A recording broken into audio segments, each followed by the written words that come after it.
Okay, so you've got amps like everywhere, Little but bit. we've narrowed down to a couple of them. Tell me about these. This is what I'm using 90% of the time these days. A dear friend of mine, this guy Paul Kennerly, who's an amazing songwriter, producer.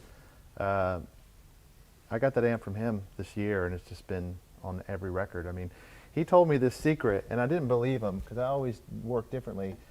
He's like, you should never turn the tweeds up past 3.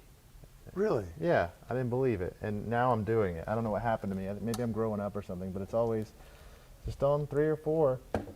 Put any mic on it, and it sounds like a record. It's really easy. It's always quiet. We can have it in the room with the band. It doesn't overpower a singer in the room.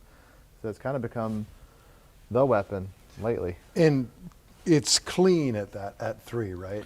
Yeah. Yeah. It's that marginal thing, but yeah, Yeah. it's just something so right about what Fender was doing in the late 50s, early 60s. It's so right. So That's cool because you always hear about people diming everything. yeah. And to me, they really kind of fart out. Like, I mean, Well, the old speakers can't handle it. yeah. I think if you change it out to greenback or something, and the bigger Fenders, the Tweed with the Fenders, it's great. But these old speakers, can't speak. These old Fenders, they just kind of fall apart when you really push them. Yeah. You know. So that one is just turn it on, plug in, you're kind of ready to go with it. Okay, good tip. All right. So I'm gonna scoot right over to this one. This is a tremolo I also got this year from the same guy, and this has become kind of like the quintessential Keith Richards-ish kind of tone. It's just kind of clean and strong and got tons of top and tons of bottom, tons of body, and this has become kind of a stable too. So the 2 amps I got from this guy has kind of replaced half my arsenal. Do you do anything? Do you run into instrument or mic or I always, when I channel record, them? little known secret, I record this way. I keep them upside down. Nobody knows about this trick. Try it. No, I'm kidding. That's total bullshit. Total lie. Yeah, Don't do that. It'll just break your damn amps. Yeah. Put an 1/4-inch cable Yeah, angle. exactly. Yeah. Yeah. I only record on moon hours. So that's a big Harvest Moon's the only time I can record these amps, and they sound good. That's great. So do you still do the only to 3 on this? On a Tweed like that? What is that on? It's on 3. Boom. Boom. I don't know why it works. He wasn't lying. Huh. You know, a big thing about these old amps too is really getting the right voltage on the amps. I don't think they were made for contemporary power.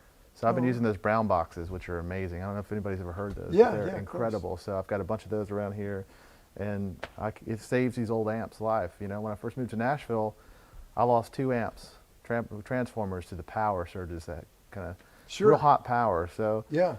keeping these on like 115 stable, they open up a lot more. The power is a huge thing on these old amps, I think. That totally makes sense because you think about back in the day, what's running to a building that had the old screw-in fuses and stuff. You Power remember was the way big weaker. breakers? Right. Yeah, now it's like 127 or 124. It gets crazy. Yeah. So these things these little brown boxes, they're lifesavers with these old amps. Wow, that's cool. Yeah. Okay. So this is probably my Desert Island amplifier. This is just a regular old deluxe, mid-60s deluxe amp. I got introduced to Alexander Dumble, and I went to his house, and I had this amp back here, this old Tweed amp, and somebody said, maybe he'll take a look at it. So I wanted to get him to kind of fix it up. And when I was at his house, I played one of these that he modified, and it just knocked me out. I mean, it was just the most hi-fi 3D sound I'd ever heard.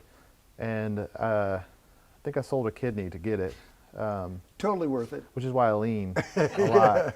I'm a little crooked now, But it was totally worth it. Not only did he fix that amp, he completely gutted this thing. Did his own. He has a mod, Ultraphonics, I think is what he calls it. He gutted it. He got crazy on it, and it just is magic. It's 3D. Wow. And he changed the speaker out. I think he put a greenback in it. And like a new greenback? Yeah.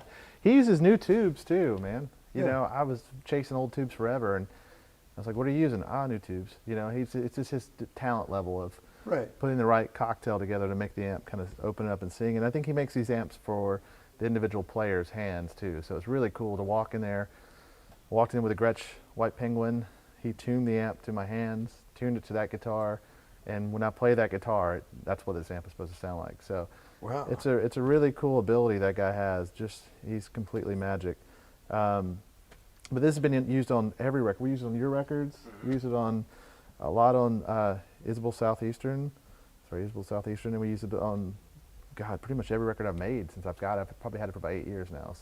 So when people come in to record with you, do they bring their amps, or do you just do they all use your gear? Yeah, sometimes they bring their amps. I mean, it's all fun. I mean, I love when somebody brings a cool amp I haven't heard. You know, Yeah. I like getting dorky into it. And like I said, you know, I got probably 5 people I talk to about guitars, and we're terrible influences on each other because all we do is sit there and talk about, you know, have you tried that speaker in there? Have you tried that pickup? You know, you should try the strings, and it gets silly. You know? So I think I waste half my brain power thinking about this stuff. But you know, somebody told me a long time ago, a really talented producer, this guy Mark Neal, he's kind of a bit of a mentor.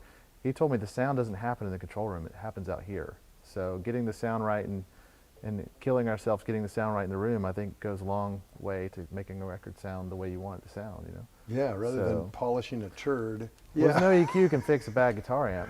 Yeah. You know, but you know, you can put a 57, the cheapest mic possible, in a great guitar amp and a great player, and it sounds like $1 million.